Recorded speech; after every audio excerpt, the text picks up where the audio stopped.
Hi guys! Ubani ko ninyo magchika tawel magluto ko pansit. Guys, while magluto kog pansit, akong isugilon ang journey nganong naabot ko dinhi sa Italy. Bear with me kay 3 minutes rani. Gikan sa high school hangtod na human ko sa pag-eskwela sa college working student ko. Akong kinabuhi for almost 8 years. Trabaho, eskwela, trabaho, eskwela. Teenager's life, ni-skip ko ana nga stage. Kay ngano, inikahuman akong eskwela, automatic, trabaho. Gikan sa high school hangtod ni graduate kog college, 7 ka pamilya ang ako ang napuy-an. Kitabangan ko nila at the same time, nitabang pug ko sa ilaha, pinaagi sa pagtrabaho. Mao nang daghan niingon nga nganong matured ko manguna-una tungod sa akong gipuy-an guys. 7 ka pamilya, laylay silag mindset, laylay silag way of living, laylay silag batasan, and way of treatment. Mo nay giingon nga, give and take. Kung gitabangan ka, pagkugi ayaw pag tinapulan, pag tinarong ayaw pag binuang.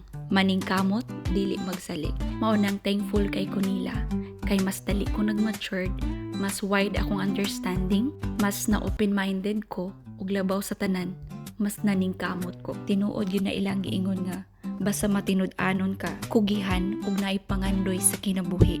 Daghang tao nga moduol nimo ug kinasing-kasing nga motabang. Mao nang thankful kay ko guys. Kay ngano, 90% sa nitabang nako tinud-anay, wala nila gipa-feel nako nga nakoy dakong kabubuton sa ilaha. Instead, mapasalamaton sila.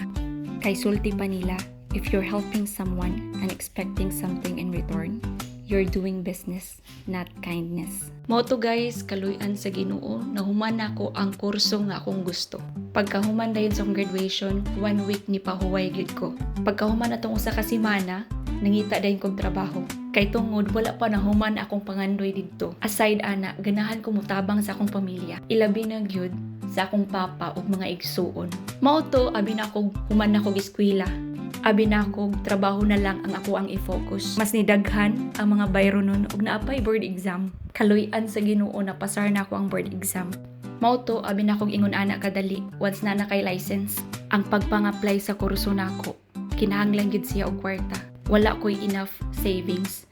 Kaya ang akong sweldo na naman tuod ko'y trabaho apan igo ra gyud sa akong mga needs ug para sa akong pamilya. To make the story short, wala usa na ako gipugos ng trabaho Aside ana, dili pa ko 100% ready.